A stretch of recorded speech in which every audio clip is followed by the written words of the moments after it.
कपड़े धोने वाली बहू। शादी के पहले से ही विभा को कपड़े धोने का बड़ा शौक था। कभी नल के नीचे तो कभी तालाब के पास। अरे मेरी नीली वाली लुंगी नहीं दिख रही है। विभा की अम्मा, कहाँ रखी है लुंगी? अरे वो तो विभा ने परसों ही धोकर रखी थी आपकी अलमारी में, देखो वहीं होगी। वो ना मैंने आज धो दी, मुझे लगा कि गंदी हो गई होगी। अरे कैसे गंदी हो गई थी? उसे तो मैंने पहना भी नहीं। हे भगवान, इस लड़की के कपड़े धोने की आदत से परेशान हो गया हूँ मैं।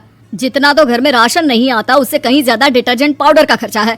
इसकी शादी करवा दो, शादी जाए अपने घर में ही करे काम, फिर चाहे घर के कपड़े धोने हो या पूरे गांव के। हाँ ठीक बोल रही हूँ, देखता हूँ मैं कोई लड़का। वो दिन भी आ जाता है जब विभा को देखने लड़के वाले आ जाते हैं। लड़की मुझे अच्छी लगी। होने वाली सास कहती है, बेटी अगर कुछ पूछना है तो पूछ लो।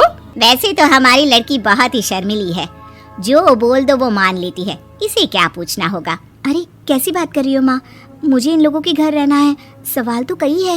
हाँ हाँ बेटा पूछ लो ना, क्या पूछना है। आप लोगों के घर कपड़े कौन धोता है? सास का मुंह बन जाता है। देखो अगर तुम ये कहना चाहती हो कि तुम्हें कपड़े धोने नहीं आते तो सुन लो, कपड़े मैं ही धोती हूँ, लेकिन तुम्हारे आ जाने के बाद मैं रुमाल तक नहीं धोऊंगी। अरे चुप रहना भाग्यवान, बहू बेचारी घर आई नहीं, उसे डराना शुरू कर दिया।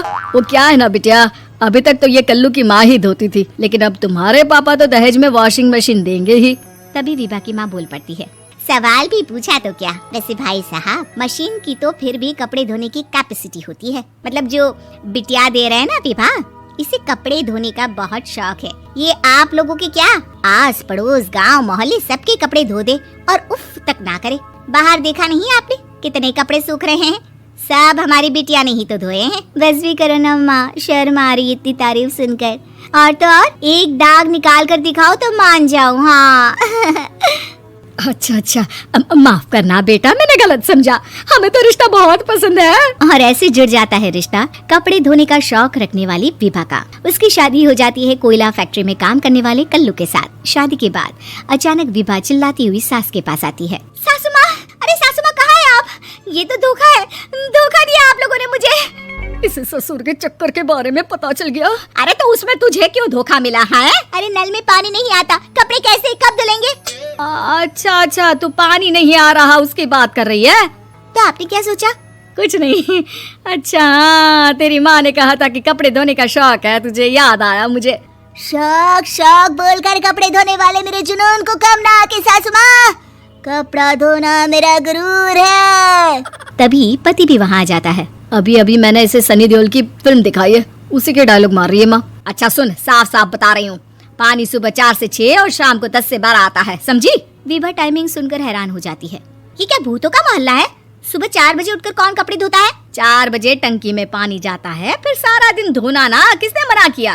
अरे कैसी बात कर रही है? 200 लीटर की टंकी में कितने कपड़े धो लूंगी मैं? सुबह ही उठ जाऊंगी मैं। अब क्या था, विभा सुबह 4 से लेकर रात के 12 बजे तक कपड़े ही धोती रहती। एक रोज सास पड़ोस से निकलकर कहीं जा रही होती है कि साथ वाली कहती है, हाँ कल्लू की माँ, जरा ये बताओ कि 2 साड़ी है, 2 ब्लाउज और एक पेटीकोट और एक नाड़े वाला लंबा कच्छा। हाँ तो? अरे तो क्या, कितना लोगी धुलाई ये बताओ। धोबन दिख रहे हैं हम क्या? हमारे पति सरकारी नौकरी से अभी रिटायर हुए हैं और बेटा सुपरवाइजर है कोयला फैक्ट्री में। धोबन समझ रखा है हमें? हाय रे कल्लू की अम्मा, माफ कर दो, वो तो मोहल्ले में यही सब बता रहे थे कि तुमने बहू को कपड़ा धुलवाने के काम में लगा दिया है। सास को पड़ोसन की बात सुनकर गुस्सा आ जाता है। वो घर पहुंचती है जहां घर के बाहर ही इतने सारे कपड़े सूख रहे होते हैं जितने कि किसी धोबन के घर पर। अरे ओ कल्लू की दुल्हन, बाहर निकल। माँ जी यहीं आ जाओ, बाथरूम में चादर धो रहे हैं हम। अरे अभी हम धोते हैं, तुमको बाहर निकलो। ये आस पड़ोस वाले बोल रहे हैं कि हम बहू से कपड़े धुलवा कर उसे कपड़ा धोने वाली बना दिए हैं। अरे छोड़ो ना माँ जी, किन लोगों की बातों में आती हो? आस पास के लोगों का तो काम ही होता है कि वो किसी तरह सास बहू को लड़ा दे। बहू सारे घर के कपड़े धोती है, ये क्या कम है? बोलिए। सास को भी लग जाता है कि वो बहू का ये सनकीपन नहीं छुड़वा सकती, इससे अच्छा है कि खुद ही चुप हो जाए। एक रोज सास और बहू मंदिर जाते हैं, जहाँ सास की साड़ी वहाँ खड़ी भीख मांगने वाली से मिलती है। माँ जी क्या बात है, आपकी साड़ी उस भिखारन से कितनी मिल रही है ना?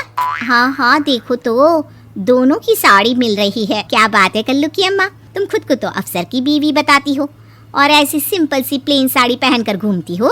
सिंपल और प्लेन नहीं है ये साड़ी। तो क्या सोने के धागे से फूल बने हैं?